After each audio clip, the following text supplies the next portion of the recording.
കീം പരീക്ഷയുമായി ബന്ധപ്പെട്ട് ഡിവിഷൻ ബെഞ്ചിൽ നൽകിയിരുന്ന അപ്പീലും കോടതി പരിഗണിച്ച് പ്രോസ്പെക്ടസ് അമെന്റ്മെന്റിന് മുൻപ് തുടർന്നു പോന്നിരുന്ന ഫോർമുല ഉപയോഗിച്ച് റാങ്ക് ലിസ്റ്റ് പ്രിപ്പയർ ചെയ്യണമെന്നാണ് നിർദ്ദേശിച്ചിട്ടുള്ളത്. കോടതിയുടെ ഈ നിർദ്ദേശം AG അറിയിച്ചിട്ടുണ്ട്. അതുപ്രകാരം ഏറ്റവും പെട്ടെന്ന് ഇന്ന് തന്നെ ഈ നേരത്തെ നിലനിന്നിരുന്ന ഫോർമുല അനുസരിച്ചുള്ള റാങ്ക് ലിസ്റ്റ് പ്രസിദ്ധീകരിക്കുന്നതാണ്. അതിനുള്ള നടപടികൾ ഇപ്പോൾ എൻട്രൻസ് കമ്മീഷണർ പൂർത്തീകരിക്കുകയാണ്. മേൽക്കോടതിയിലേക്ക് പോകണമെങ്കിൽ ഇപ്പോൾ നമുക്ക് AICTE ഏറ്റവും അന്തിമ ഡേറ്റ് പറഞ്ഞിരിക്കുന്നത്, ഫൈനൽ ഡേറ്റ് പറഞ്ഞിരിക്കുന്നത് ഓഗസ്റ്റ് 14 അപ്പം അതിനു മുമ്പായിട്ട് നമുക്ക് അഡ്മിഷൻ പ്രക്രിയ പൂർത്തീകരിക്കേണ്ടതുണ്ട്. എല്ലാ വർഷവും AICTE ലാസ്റ്റ് ഡേറ്റ് നീട്ടാറൊക്കെ ഉണ്ട്. പക്ഷെ അത് നമുക്ക് പറയാൻ സാധിക്കില്ല. നീട്ടുമെന്നുള്ളത് ഇപ്പൊ തന്നെ പറയാൻ പറ്റില്ലല്ലോ. ഇപ്പൊ ലഭ്യമായിട്ടുള്ള ഡേറ്റ് എന്ന് പറയുന്നത് ഓഗസ്റ്റ് 14 ആ വിദ്യാർത്ഥികൾ കോടതിയല്ലേ വിധിച്ചത്. കോടതിയിൽ പോവാലോ. അവർക്ക് കോടതി വിധിച്ചാൽ പിന്നെ നമുക്ക് എന്ത് ചെയ്യാൻ പറ്റും? ആ വക ചോദ്യത്തിനൊന്നും അർത്ഥമില്ല. ഞാൻ പറഞ്ഞല്ലോ, ഇത് കുട്ടികളുടെ പൊതുവിലുള്ള നന്മയെ മുൻനിർത്തി എല്ലാവർക്കും നീതി ഉറപ്പാക്കണം എന്നുള്ള കാഴ്ചപ്പാടിന്റെ അടിസ്ഥാനത്തിൽ തന്നെ ചെയ്ത ഒരു കാര്യമാണ്. നമസ്കാരം.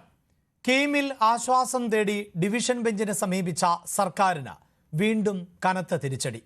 എഞ്ചിനീയറിംഗ് പ്രവേശനത്തിനുള്ള കീം പരീക്ഷാഫലം റദ്ദാക്കിയതിനെതിരായ സർക്കാരിന്റെ ഹർജി ഹൈക്കോടതിയുടെ ഡിവിഷൻ ബെഞ്ച് തള്ളി. റാങ്ക് പട്ടിക റദ്ദാക്കിയതിൽ ഇടപെടാനാകില്ല എന്നും ഡിവിഷൻ ബെഞ്ച് വ്യക്തമാക്കി.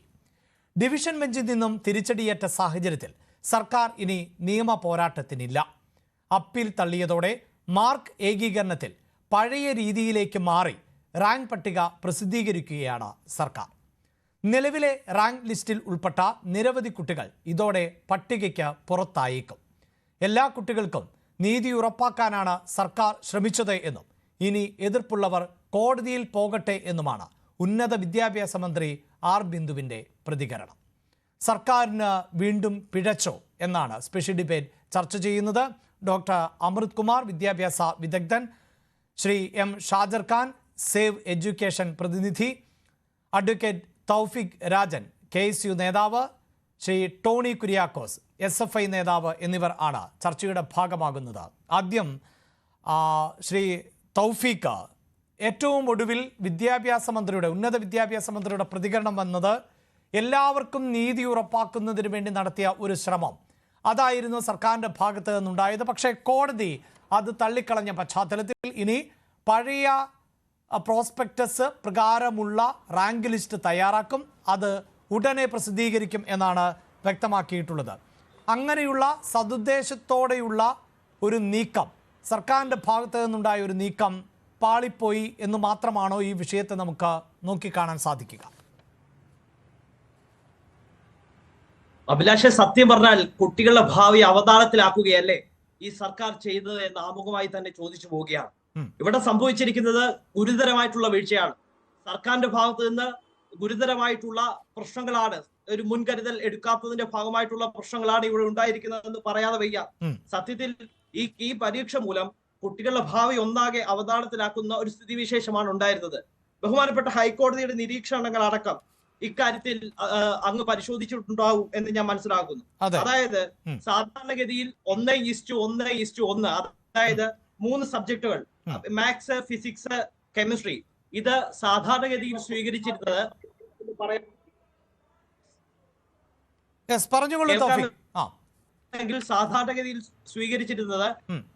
സാധാരണഗതിയിൽ സ്വീകരിച്ചിരുന്നത് 1:1:1 എന്നുള്ള അനുപാതത്തിലാണ്. അതെ, ഇപ്പോൾ അത് മാറ്റി 5:3:2 എന്ന അനുപാതത്തിലേക്ക് മാറ്റി. ഇവിടെ പ്രശ്നം അതല്ല.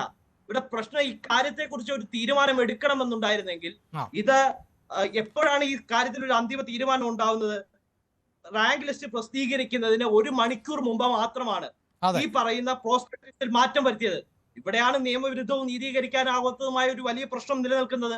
അഭിലാഷ്, ഏറ്റവും പ്രധാനപ്പെട്ട ഒരു പ്രശ്നം, ഇത്തരം വ്യത്യാസങ്ങൾ വരുത്തുമ്പോൾ സാധാരണഗതിയിൽ ഒരു മുൻകരുതൽ സ്വീകരിക്കേണ്ടതായിട്ടുണ്ട്. സാധാരണഗതിയിൽ ഒരു പഠനം കൃത്യമായി നടത്തേണ്ടതായിട്ടുണ്ട്. ഇവിടെ ഇത്തരത്തിൽ ഒരു വർഷം മുൻപെങ്കിലും കൃത്യമായ പഠനം നടത്തി ഇത് ചെയ്തിരുന്നുവെങ്കിൽ ഇങ്ങനെ ഒരു പ്രതിസന്ധി ഉണ്ടാകുമായിരുന്നോ സർക്കാരിന്? ഒരിക്കലും ഇങ്ങനെ ഒരു പ്രതിസന്ധി ഉണ്ടാകുമായിരുന്നില്ല. കാര്യങ്ങൾ ഇത്രയും വൈകിപ്പിച്ചത് വിദ്യാർത്ഥികളെ ഇതര സംസ്ഥാന പ്രൊഫഷണൽ കോളേജുകളിൽ എത്തിക്കാൻ വേണ്ടിയും ഇതര സംസ്ഥാന വിദ്യാഭ്യാസ ലോബിയെ സഹായിക്കാൻ വേണ്ടിയുമാണോ എന്ന് ഈ ഘട്ടത്തിൽ സംശയിച്ചു പോവുകയാണ്. ഈ സർക്കാർ ഗവർണറുമായി പോരടിക്കാൻ സമയം കണ്ടെത്തുന്നുണ്ട്. ഗവർണറും ഗവൺമെന്റും തമ്മിൽ പോരടിക്കാൻ ഒട്ടും മടി കാണിക്കുന്നില്ല. മറിച്ച് ഈ വിദ്യാർത്ഥികളുടെ ഭാവി ഇനി എവിടെ എത്തി നിൽക്കും എന്നുള്ളത് വലിയ ആശങ്കയായി മാറിക്കൊണ്ടിരിക്കുന്ന ഒരു സാഹചര്യമാണ് നിലവിലുള്ളത്. അല്ല, അവിടെ തൗഫീഖ്, ഇപ്പോൾ വിദ്യാഭ്യാസ മന്ത്രി പറയുന്നത് ഇത് സോഫ്റ്റ്വെയർ സംവിധാനത്തിലൂടെയാണ് ഈ റാങ്ക് ലിസ്റ്റ് പട്ടിക തയ്യാറാക്കുക, അതുകൊണ്ട് വലിയ കാലതാമസം ഉണ്ടാകില്ല, ഇന്ന് തന്നെ പട്ടിക പ്രസിദ്ധീകരിക്കുമെന്നുള്ളതാണ് നമുക്ക് വിദ്യാഭ്യാസ മന്ത്രിയുടെ പ്രതികരണത്തിൽ നിന്ന് മനസ്സിലാക്കാൻ സാധിച്ചിട്ടുള്ളത്. സാങ്കേതികമായി അതിന് എത്രത്തോളം സമയമെടുക്കുമെന്ന് എനിക്കും അറിവില്ല. പക്ഷേ അങ്ങനെ ഉന്നത വിദ്യാഭ്യാസ മന്ത്രി പറയണമെങ്കിൽ ഉടൻ തന്നെ ആ പട്ടിക പുറത്തിറങ്ങും എന്നല്ലേ നമുക്ക് പ്രതീക്ഷിക്കേണ്ടത്? എന്റെ അഭിലാഷ, ഒരു ചെസ് കളിക്ക് ശേഷം, ചെസ് കളി പൂർത്തിയായി അതിന്റെ വിജയെ പ്രഖ്യാപിച്ച ശേഷം അതിന്റെ സ്റ്റാറ്റസ് കോ, അതിന്റെ നിയമാവലിയിൽ മാറ്റം വരുത്തിയാൽ എങ്ങനെയിരിക്കും?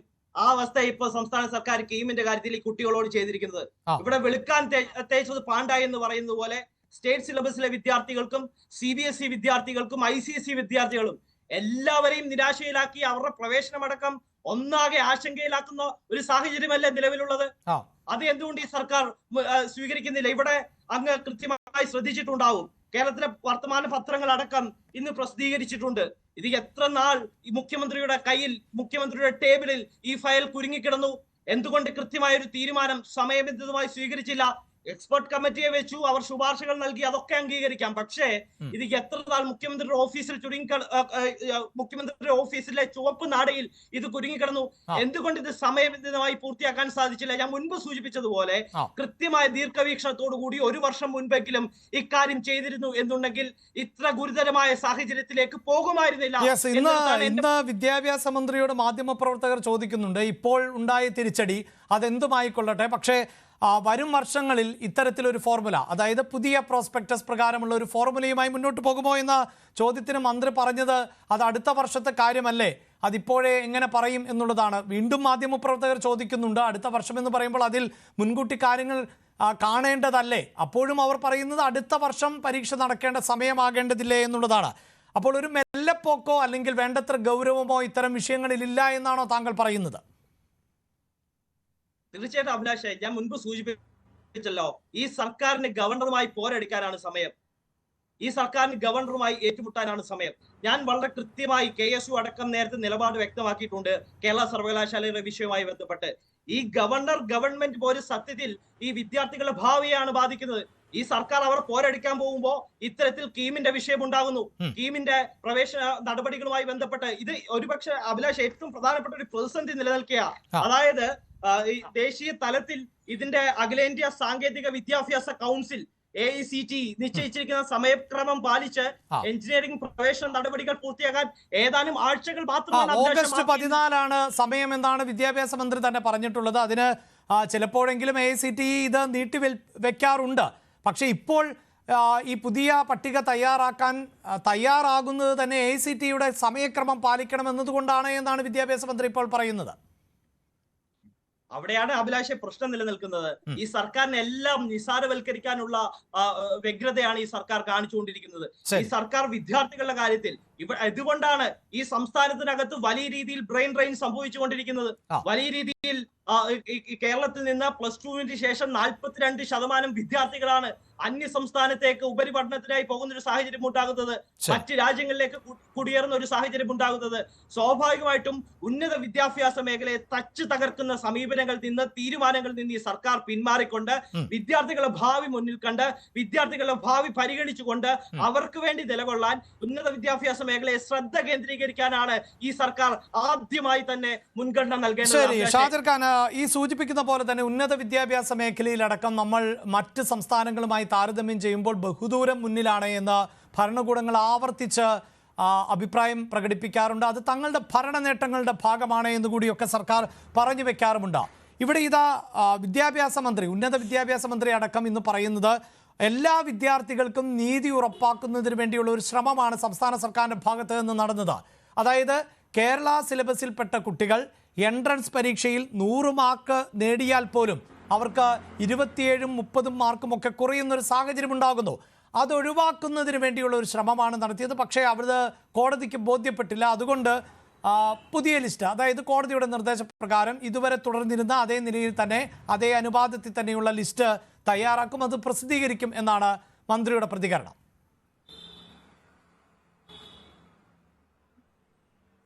അല്ല, വെളുക്കാൻ തേച്ചത് പണ്ടായി എന്ന് പറയുമല്ലോ.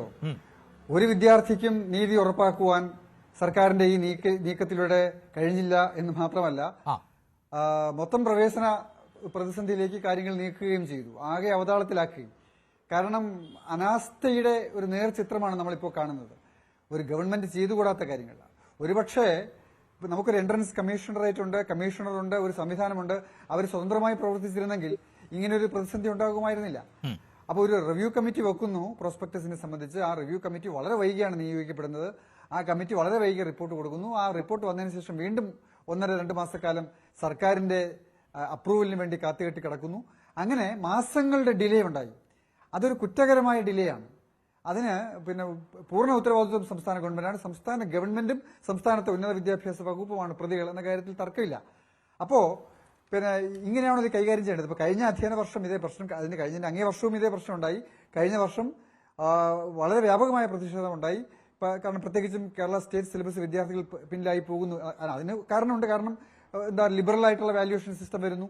അതാണ് പ്രധാനപ്പെട്ട. ഇപ്പം നേരത്തെ ഉണ്ടായിരുന്ന എൻട്രൻസ് എക്സാമിനേഷൻ 2011 മുമ്പ് RVG കമ്മിറ്റി വരുന്നതിന് മുമ്പുണ്ടായിരുന്ന നമ്മളുടെ എൻട്രൻസ് എക്സാമിനേഷൻസിന്റെ മോഡ് എന്തായിരുന്നു? അത് പിന്നെ ഒരൊറ്റ സിംഗിൾ എക്സാമിനേഷൻ സിസ്റ്റം ആയിരുന്നു. അവിടെ 50% പിന്നെ സ്റ്റേറ്റ് ബോർഡ് എക്സാമിനേഷന്റെ റിസൾട്ടിനെ ആധാരമാക്കിയിട്ടായിരുന്നില്ല. പക്ഷെ പിന്നീട് ഓരോ വ്യത്യസ്ത സിലബസിലെ വിദ്യാർത്ഥികൾ പഠിച്ചു വരുന്ന സിലബസിന്റെ മാർക്കിനെ അടിസ്ഥാനപ്പെടുത്താൻ തീരുമാനിച്ചപ്പോൾ 50-50 എന്ന കാഴ്ചപ്പാട് വരുന്നു. പക്ഷെ ആ 50യിൽ വാല്യുവേഷൻ ലിബറലാക്കി നടത്തുന്നു കേരള സ്റ്റേറ്റ് സിലബസ് എന്നതായിരുന്നല്ലോ ആരോപണം.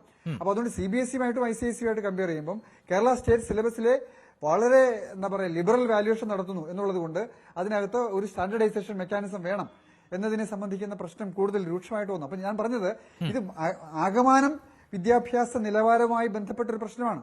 ഇപ്പൊ DPEP മുതലുള്ള വിദ്യാഭ്യാസ നിലവാര തകർച്ചയുടെ ഒരു പ്രതിഫലനം ഒരു ഭാഗത്ത്, മറുഭാഗത്ത് ഈ സ്റ്റാൻഡർഡൈസേഷൻ അഥവാ സമീകരണം എന്ന് പറയുന്ന മെക്കാനിസം അത് വളരെ ഫലപ്രദമായും സയന്റിഫിക് ആയിട്ടും സ്വീകരിക്കാതിരിക്കുക വഴി സംഭവിച്ച പ്രതിസന്ധി, മൂന്നാമത് ഇപ്പോൾ ഉണ്ടായ ഡിലേ. അപ്പൊ ഇതെല്ലാം കൂടി ചേരുന്ന ഒരു പ്രതിസന്ധിയിലേക്കാണ് കാര്യങ്ങൾ വന്നു നിൽക്കുന്നത്. അപ്പൊ അതുകൊണ്ട് ഇതിന്റെ ഉത്തരവാദിത്വം പൂർണ്ണമായും സംസ്ഥാന ഗവൺമെന്റ് എടുക്കണം. ഇത് സ്വതന്ത്രമായിട്ട് വിടണം. അത് കമ്മീഷണറേറ്റ് ചെയ്യട്ടെ. അങ്ങനെ ആയിരുന്നെങ്കിൽ ഇങ്ങനൊരു സ്ഥിതിവിശേഷം വരുമായിരുന്നില്ലല്ലോ.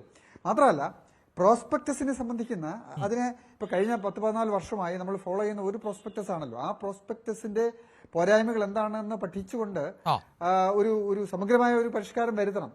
അതിനകത്ത് ഗവൺമെന്റ് അനാസ്ഥ ഇനിയും വിചാരിക്കരുത്. അതായത് ഈ 2011 മുതൽ തുടരുന്നത് ഒരേ പ്രോസ്പെക്ടസ് ആണ്. ഇനിയിപ്പോ ഹൈക്കോടതി അതെ ഒരേ പ്രോസ്പെക്ടസ് ആണ് തുടരുന്നത്. പക്ഷെ ആ പ്രോസ്പെക്ടസിൽ ഒരു വലിയ വിഭാഗം വിദ്യാർത്ഥികൾ പുറത്താക്കപ്പെടുന്നു. 69-70% വരുന്ന കേരളത്തിലെ വിദ്യാർത്ഥികൾ പുറത്താക്കപ്പെടുന്നു. അതിന് കാരണം ഈ വാല്യുവേഷനിലെയും ആ സിലബസിന്റെയും പോരായ്മകളുമായിട്ട് ബന്ധപ്പെട്ട ഗുരുതരമായ ഒരു പ്രശ്നം നമ്മുടെ മുന്നിൽ നിൽക്കുന്നുണ്ട്. നമ്മൾ അത് കണ്ടില്ല എന്ന് നമുക്ക് നടിക്കാനാവില്ല. തീർച്ചയായും റിവ്യൂ കമ്മിറ്റി അടക്കം അത്തരം വിഷയങ്ങൾ ഗൗരവത്തോടെ പരിഗണിച്ചിരുന്നുവെങ്കിൽ കോടതിയിൽ നിന്ന് ഇതുപോലുള്ള ചോദ്യങ്ങൾ, അത് കഴിഞ്ഞ ദിവസത്തെ കോടതിയുടെ പരാമർശം അല്ലെങ്കിൽ സിംഗിൾ ബെഞ്ചിന്റെ പരാമർശം അത് ഡിവിഷൻ ബെഞ്ച് നീക്കിയിട്ടുണ്ടെങ്കിലും പ്രസക്തമായ ചോദ്യമാണ് കോടതി ചോദിച്ചത്. 1 മണിക്കൂർ മുമ്പാണോ ഇത്തരത്തിൽ റിസൾട്ട് പബ്ലിഷ് ചെയ്യുന്നതിന് തയ്യാറാക്കുന്നതിന് 1 മണിക്കൂർ മുമ്പാണോ ഈ പ്രോസ്പെക്ടസ് മാറ്റുന്നത്? ഒരു മത്സരം ആരംഭിച്ചതിന് ശേഷമാണോ കളി നിയമങ്ങൾ മാറ്റുന്നത് എന്ന ചോദ്യമടക്കം ആണ് ചോദിച്ചത്. അതെ, സാമാന്യ ബോധമുള്ള ആരെങ്കിലും അങ്ങനെ ചെയ്യുമോ? അതറിയാമല്ലോ. അങ്ങനെ ഒരു എക്സാമിനേഷൻ പൂർത്തിയായതിനു ശേഷം പ്രോസ്പെക്ടസിൽ മാറ്റം വരുത്തി ഇറക്കിയാൽ സ്വാഭാവികമായും അത് ചലഞ്ച് ചെയ്യപ്പെടില്ലേ? അത് അവർ ചെയ്തു. അവരത് ചെയ്തു എന്ന് പറയുമ്പോൾ അത് അവരുടെ ഒരു ഭാഗം മാത്രം. ഇപ്പൊ CBSE-ക്കാരെ CBSE മാനേജ്മെന്റ് അസോസിയേഷൻ അവരുടെ വിദ്യാർത്ഥികൾ പിന്നിലായി പോകുന്നു എന്ന പ്രശ്നത്തെ മുൻനിർത്തിയിട്ട് കൂടിയാണ് അവരത് ഉന്നയിച്ചത്. അപ്പൊ അത് ആ ഭാഗം മാത്രം പറയും. നമ്മൾ പറയുന്നത് CBSE-യോ ICSE-യോ സ്റ്റേറ്റ് സിലബസോ എന്നുള്ളതല്ല. ഇതിൽ പങ്കെടുത്തിരിക്കുന്ന മുഴുവൻ വിദ്യാർത്ഥികളും അവർ വളരെ കഷ്ടപ്പെട്ടാണ് പഠിച്ചത്. അവർ ഏത് സിലബസും ആകട്ടെ അവർ പഠിച്ചത് ആ സിലബസിന്റെ എല്ലാ പോരായ്മകളും അവിടെ നിലനിൽക്കുമ്പോൾ തന്നെ അവർ കഷ്ടപ്പെട്ട് പഠിച്ചു. അവരുടെ ആ പ്രയത്നത്തെ അവന് യാതൊരു വിലയും കൽപ്പിക്കാത്ത ഒരു സിസ്റ്റത്തിന്റെ ഇരകളായി 69,000-ഓളം വിദ്യാർത്ഥികൾ CBSE-യിലെയും സ്റ്റേറ്റിലെയും ICSEയിലെയും വിദ്യാർത്ഥികൾ മാറിത്തീർന്നിരിക്കുന്നു. അതിന്റെ പൂർണ്ണ ഉത്തരവാദിത്വം ഈ പറയുന്ന എക്സാമിനേഷൻ കണ്ടക്ട് ചെയ്തവരും അതിന്റെ റിവ്യൂ കമ്മിറ്റി നടത്തിയവരും അതിന്റെ റിപ്പോർട്ട് കൊടുത്തവരും ആ റിപ്പോർട്ടിന്മേൽ 1.5 മാസക്കാലം അടയിരുന്ന സംസ്ഥാനത്തെ വിദ്യാഭ്യാസ വകുപ്പും മുഖ്യമന്ത്രിയുടെ ടേബിളിലുമാണ്. മുഖ്യമന്ത്രിയുടെ അപ്രൂവലിന് വേണ്ടിയിട്ട് കൂടിയാണല്ലോ അത് വെയിറ്റ് ചെയ്തത്. അപ്പൊ അതുവഴി അതിന് ബലിയാടാകേണ്ടി വന്ന 69,000-ഓളം വിദ്യാർത്ഥികളുടെ വിദ്യാഭ്യാസത്തിനും ഭാവിക്കും ആരുത്തരം പറയും? ഈ ഗവൺമെന്റിന് ഈ വിദ്യാഭ്യാസ നയം അല്ലെങ്കിൽ വിദ്യാഭ്യാസ നടത്തിപ്പ് ഇനി മുന്നോട്ട് കൊണ്ടുപോകാനുള്ള ധാർമ്മികമായ അവകാശമുണ്ടോ? സർവകലാശാലയിലെ പ്രതിസന്ധി നമ്മൾ കണ്ടുകൊണ്ടിരിക്കുകയാണല്ലോ. എത്ര ഗുരുതരമായൊരു പ്രതിസന്ധിയിലേക്ക് നമ്മൾ തള്ളിവിട്ടിരിക്കുന്നു എന്നത് മറുഭാഗത്ത് നമ്മൾ കാണുകയാണ്. ഡോക്ടർ അമൃത് കുമാർ, തീർച്ചയായും ഉന്നത വിദ്യാഭ്യാസ രംഗത്ത് നടക്കുന്ന ഇത്തരം വിഷയങ്ങൾ കൂടി നമുക്ക് ചർച്ച ചെയ്ത് തന്നെ മുന്നോട്ട് പോകാൻ സാധിക്കുകയുള്ളൂ. ഡോക്ടർ അമൃത് കുമാർ, ഇവിടെ ഇതാ എന്തുദ്ദേശത്തോടെയാണോ സർക്കാർ പുതിയ ഫോർമുല തയ്യാറാക്കിയത് അത് പ്രാവർത്തികമാക്കാൻ സാധിച്ചില്ല എന്ന് മാത്രവുമല്ല, കേരള സിലബസിൽ പെട്ട കുട്ടികൾക്ക് വലിയ തിരിച്ചടിയായി സംഭവം മാറുകയും ചെയ്തു. യഥാർത്ഥത്തിൽ സർക്കാരിൻ്റെ പിഴവ് എന്നല്ലാതെ എന്താണിതിന് ഒരു ഉത്തരമുള്ളത്? തീർച്ചയായിട്ടും പിഴവ് ഉണ്ടായിട്ടുണ്ട് എന്നുള്ള കാര്യത്തിൽ യാഥാർത്ഥ്യമുണ്ട്. പക്ഷെ അതിനൊക്കെ മുൻപേ ഈ ഡിവിഷൻ ബെഞ്ചിന്റെ വിധിയെ ചലഞ്ച് ചെയ്യുന്നതിന് വേണ്ടിയിട്ട് സുപ്രീം കോടതിയിൽ പോകുന്നില്ല എന്നുള്ള തീരുമാനത്തെ സ്വാഗതം ചെയ്യുന്നു. കാരണം അങ്ങനെ പോയിരുന്നെങ്കിൽ വീണ്ടും വിദ്യാർത്ഥികളുടെ ഭാവി വലിയ അനിശ്ചിതത്വത്തിലായി പോയേനെ എന്നാണ് മനസ്സിലാക്കുന്നത്.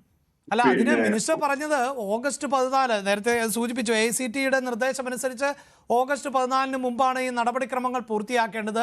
സുപ്രീം കോടതിയിലേക്ക് പോയാൽ വലിയ കാലതാമസം ഉണ്ടാകാനുള്ള സാധ്യതയുണ്ട് എന്നാണ് ഇപ്പോൾ പറയുന്നത്. അതായത് സർക്കാർ ചെയ്ത തീരുമാനം തെറ്റാണ് എന്നിപ്പോഴും സർക്കാരിന് ബോധ്യമില്ല. കോടതിയിൽ പോയാൽ സമയമെടുക്കും, അതുകൊണ്ടാണ് ഈ പോകാത്തത് എന്നുള്ളതാണ്. അതെ, അതുകൊണ്ടെങ്കിലും വിദ്യാർത്ഥികളുടെ ബുദ്ധിമുട്ടെങ്കിലും പരിഗണിച്ചത് മാറ്റിവെച്ചു എന്നുള്ളത് നല്ല കാര്യമായിട്ട് കാണുന്നു. പിന്നെ 2011 മുൻപേ അഭിലാഷ് പറഞ്ഞതുപോലെ തന്നെ 2011 നമ്മളുടെ പ്രോസ്പെക്ടസ് രൂപീകരിച്ചത്. ഇപ്പോൾ നിലനിൽക്കുന്ന പ്രോസ്പെക്ടസ് രൂപീകരിച്ചത് വളരെ വിശദമായ ചർച്ചകളുടെയൊക്കെ അടിസ്ഥാനത്തിലാണ് പ്രോസ്പെക്ടസ് പ്രിപ്പയർ ചെയ്തതെന്നാണ് മനസ്സിലാക്കുന്നത്. ഏതാണ്ട് 14 വർഷത്തോളമായിട്ട് ഇതുവരെ പ്രോസ്പെക്ടസ് മാറ്റാതെ തുടരുകയാണ്.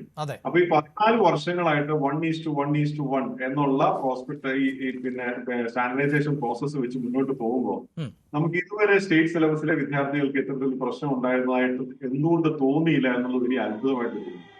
രണ്ടാമതായിട്ട് ഇപ്പൊ പറയുന്നത് സ്റ്റേറ്റ് സിലബസിലെ കുട്ടികൾക്ക് വലിയ ന്യൂനതകൾ ഉണ്ടാവുന്നു എന്നുള്ളതാണ്. അതിനെക്കുറിച്ച് കൃത്യമായിട്ടൊരു പഠനത്തിന്റെ ഒന്നും ഒരു പിൻബലം ഇത്തരത്തിലുള്ള ഈ സ്റ്റാൻഡർഡൈസേഷൻ റിവ്യൂ കമ്മിറ്റി രൂപീകരിക്കുന്നതിന്റെ പിന്നിൽ ഉണ്ടെന്ന് എനിക്ക് തോന്നുന്നില്ല.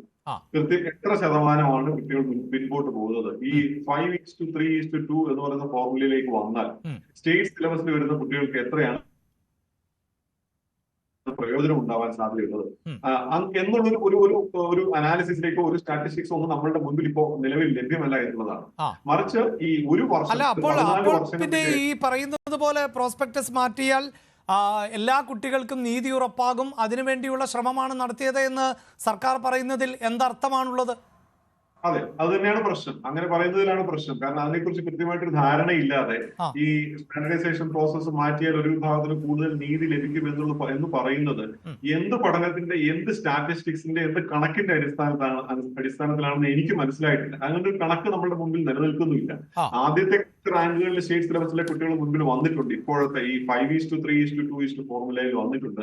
എങ്കിൽ പോലും എനിക്കൊന്നും അതൊരു ക്രീമി ലെയറായിട്ട് ഒരു പക്ഷേ മുൻപിൽ വന്നതാവാം. നമുക്ക് അതിനെക്കുറിച്ച് കൂടുതൽ പഠനം നടത്തിയാൽ മാത്രമേ അതിനെക്കുറിച്ച് അറിയാൻ സാധിക്കൂ. അങ്ങനെയെങ്കിൽ ശ്രീ അമൃത് കുമാർ, ഇപ്പോഴിതാ ഈ കോടതിയെ സംബന്ധിച്ചിടത്തോളം കോടതി പ്രധാനമായും കണക്കിലെടുത്തത് എപ്പോഴാണ് ഈ പുതിയ പ്രോസ്പെക്ടസിലേക്ക് മാറിയത് എന്ന ടൈമിംഗ് ആണ്.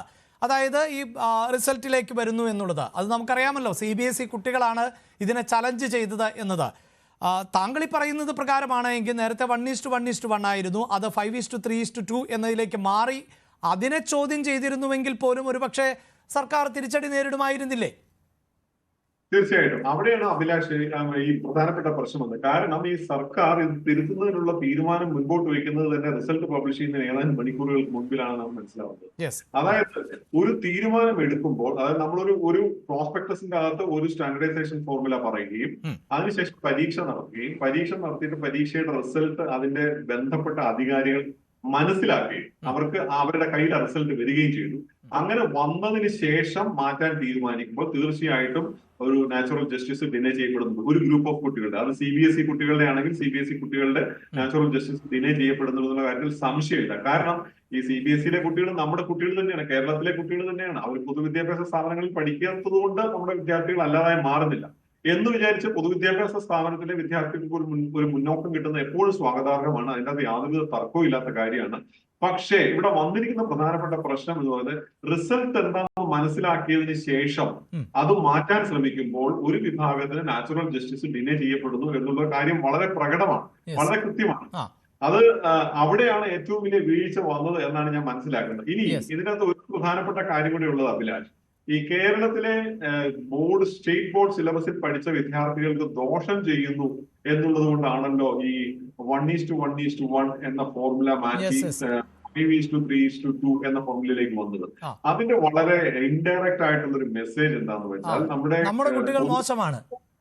പൊതുവിദ്യാഭ്യാസ സംവിധാനത്തിനെ ഞാനത് താങ്കളോട് ചോദിക്കാൻ ഉദ്ദേശിച്ച ഒരു സംശയം തന്നെയാണ്. നമ്മൾ തന്നെ പറയുന്നു നമ്മുടെ കുട്ടികൾ മോശമാകുന്ന, അതുകൊണ്ട് അവർക്ക് കുറച്ച് പരിഗണന കൂടുതൽ നൽകണം എന്ന് പറയുന്നില്ലേ എന്നൊരു സംശയം എനിക്ക് തോന്നിയിരുന്നു. അതെ, തീർച്ചയായിട്ടും അതാണ് ഒരു പ്രധാനപ്പെട്ട പ്രശ്നം. നമ്മൾ വളരെ ഇൻഡയറക്റ്റ് ആയിട്ട് പറയുകയാണ് നമ്മുടെ കുട്ടികൾ കോമ്പീറ്റ് ചെയ്യാൻ കുറച്ച് പുറകോട്ടാണ്, അതുകൊണ്ട് അവരെ സപ്പോർട്ട് ചെയ്യുന്നതിന് വേണ്ടിയിട്ട് നമുക്ക് കുറച്ച് മുൻപോട്ട് പോകേണ്ടതുണ്ട് എന്നുള്ള ഒരു ആശയം. അത് മാത്രമല്ല, നമ്മൾ ഈ ഉന്നത വിദ്യാഭ്യാസത്തെ കുറിച്ച് ഗീർവാണങ്ങൾ മുഴക്കുന്ന ഒരു സാഹചര്യം കൂടിയുണ്ട്. അതിനിടയിലാണ് ഇത്തരത്തിൽ നമ്മുടെ കുട്ടികൾക്ക് പ്രവേശന പരീക്ഷകളിൽ മുന്നിലേക്ക് എത്തണമെങ്കിൽ അവർക്ക് ചില പരിഗണന വേണം എന്ന് കൂടി പറഞ്ഞു വെക്കുന്നത്. അത് അവിടെ തന്നെയാണ് അഭിലാഷ് ഈ തമിഴ്നാട് മോഡൽ ഫോളോ ചെയ്യണം എന്ന് പറയുന്നതിൽ ഒരു ചെറിയ അപകടവും ഞാൻ മനസ്സിലാക്കുന്നത്. കാരണം തമിഴ്നാട്ടിൽ എൻട്രൻസ് എക്സാമിനേഷൻ ഇല്ല, മറിച്ച് കുട്ടികളുടെ സ്റ്റേറ്റ് ബോർഡ് സിലബസിന്റെയും മറ്റും അടിസ്ഥാനത്തിൽ കുട്ടികളെ ഒരു സ്റ്റാൻഡർഡൈസേഷൻ ഫോർമുല ഫോളോ ചെയ്യുന്നുണ്ട്. അതിന്റെ അടിസ്ഥാനത്തിൽ അവര് കുട്ടികളെ നേരിട്ട് അങ്ങ് അഡ്മിഷൻ കൊടുക്കുകയാണ് ചെയ്യുന്നത്. അങ്ങനെ വരുമ്പോൾ നമ്മുടെ സ്റ്റേറ്റ് സിലബസിന്റെ അകത്തുള്ള എക്സാമിനേഷൻസിന്റെ റിസൾട്ടുകൾ ശ്രദ്ധിച്ചാൽ മതി. വളരെ ഇൻഫ്ലേറ്റഡ് ആയിട്ടുള്ള റിസൾട്ടാണ് നമ്മുടെ സ്റ്റേറ്റ് ബോർഡ് സിലബസിന്റെ അകത്ത് വരുന്നത്. അതായത് 99 ഡെസിമൽസ് ഒക്കെയാണ് നമ്മുടെ കുട്ടികളുടെ വിജയ ശതമാനം കണ്ടുവരുന്നത്. അങ്ങനെ വരുമ്പോൾ യഥാർത്ഥത്തിൽ ഒരു കൃത്യമായിട്ടുള്ള മൂല്യനിർണ്ണയം നടത്തി അതിന്റെ അടിസ്ഥാനത്തിൽ എടുക്കുന്നതിനുള്ള ചില പാകപ്പിഴകൾ അതിനകത്ത് വരാൻ സാധിക്കും. കാരണം ലക്ഷക്കണക്കിന് കുട്ടികളുടെ 5 ലക്ഷം 6 ലക്ഷം കുട്ടികളുടെ ആൻസർ ഷീറ്റുകൾ ഏതാനും ചുരുക്കം അധ്യാപകർ ഇരുന്ന് വാല്യൂ ചെയ്ത് പബ്ലിഷ് ചെയ്ത് നമ്മൾ വരുന്നൊരു പ്രോസസ്സാണ്. അതിന്റെ അകത്ത് ഒരു കുട്ടിയെ ഒരു വർഷം മുഴുവൻ പഠിച്ച കുട്ടിയുടെ മുഴുവൻ കേപ്പബിലിറ്റിയെയും ഒരു 3 മണിക്കൂർ പരീക്ഷ കൊണ്ട് അളന്ന് അതിന്റെ റിസൾട്ട് വെച്ചിട്ട് എൻട്രൻസ് പോലെയുള്ള കാര്യങ്ങൾ കൊടുക്കുമ്പോൾ അതിന്റെ അകത്ത് വേറൊരു വലിയ അനീതി ഉണ്ടാവുക എന്ന് പറഞ്ഞാൽ 2 തരത്തിലുള്ള എക്സാമിനേഷൻ, CBSE, ICSE, പല ലെവലുള്ള എക്സാമിനേഷൻസ് ഉണ്ട്. ഇവരെയൊക്കെ സമീപിക്കുന്നതിൽ വീണ്ടും വലിയ അനീതി. അവര് കോടതിയിൽ ഇപ്പോൾ അതിനേക്കാൾ വലിയൊരു പ്രശ്നമായിട്ട് മാറും. അപ്പൊ അങ്ങനെ വരുമ്പോൾ നമ്മൾ മനസ്സിലാക്കേണ്ടത് ഈ ഒരു ഇൻക്ലൂസിവിറ്റിക്ക് വേണ്ടിയിട്ടാണ് നമ്മുടെ ഈ നോർമലൈസേഷൻ പ്രൊസീജിയർ, സ്റ്റാൻഡർഡൈസേഷൻ പ്രൊസീജിയർ മാറ്റിയതെങ്കിൽ ആ ഒരു ഇൻക്ലൂസിവിറ്റി ഓട്ടോമാറ്റിക്കലി ഒരു എക്സ്ക്ലൂസിവിറ്റിയിലേക്ക് വന്നു എന്നുള്ളതാണ്. കാരണം സ്റ്റേറ്റ് സിലബസിലെ കുട്ടികളെ ഇൻക്ലൂഡ് ചെയ്യാൻ ശ്രമിക്കുമ്പോൾ മറ്റ് കുട്ടികളെ എക്സ്ക്ലൂഡ് ചെയ്യാൻ ശ്രമിക്കുന്ന ഒരു അവസ്ഥയിലേക്ക് വന്നു എന്നുള്ളതാണ് കോടതി കാണുന്ന പ്രത്യക്ഷത്തിലുള്ള പ്രശ്നമായിട്ട് നമ്മൾ മനസ്സിലാക്കേണ്ടത്. ഇവിടെ ഷാജിർ ഖാൻ ഈ പറയുന്നത് പോലെ എത്രയോ വിഷയങ്ങൾ ഇതിന് പിന്നിലുണ്ട് എന്നുള്ളതാണ്. ഈ 5:3:1 എന്ന ഫോർമുലയിലേക്ക് എത്തുന്നത് എങ്ങനെയാണ്, അതിൻ്റെ മാനദണ്ഡം എന്താണ്? ഒരുപക്ഷെ ഈ കേസിൽ ഏറ്റവും പ്രധാനപ്പെട്ടത്, ഞാൻ ആവർത്തിച്ച് പറയുന്നു, ഈ സമയവുമായി ബന്ധപ്പെട്ട വിഷയം മാത്രമാണ് കോടതിക്ക് പരിഗണിക്കേണ്ടി വന്നത്. അവിടെ തന്നെ തെറ്റ് സംഭവിച്ചു എന്ന് കോടതിക്ക് ബോധ്യപ്പെട്ടത് കൊണ്ട് തന്നെ മറ്റു വിഷയത്തിലേക്കൊന്നും പോയിട്ടില്ല. അങ്ങനെ പോയിരുന്നുവെങ്കിൽ പോലും സംസ്ഥാന സർക്കാരിന് കൈപൊള്ളുമായിരുന്നു എന്നല്ലേ മനസ്സിലാക്കേണ്ടത്. ഇത് ഏതോ ഒരു ക്രെഡിറ്റ് അവകാശപ്പെടാൻ വേണ്ടി ഒരു തയ്യാറെടുപ്പും നടത്താതെ, പഠനം നടത്താതെ തയ്യാറാക്കിയ ഒരു ഫോർമുല, അങ്ങനെ കൂടിയല്ലേ ഇതിൽ നിന്ന് നമുക്ക് വായിച്ചെടുക്കേണ്ടി വരുന്നത്. അപ്പോൾ ഈ കുട്ടികളുടെ ഭാവിയെ സംബന്ധിച്ച് ഗൗരവതരമായ പഠനങ്ങളോ വിലയിരുത്തലോ ഒന്നും ഉണ്ടായിട്ടില്ല എന്നല്ല മനസ്സിലാക്കേണ്ടത്.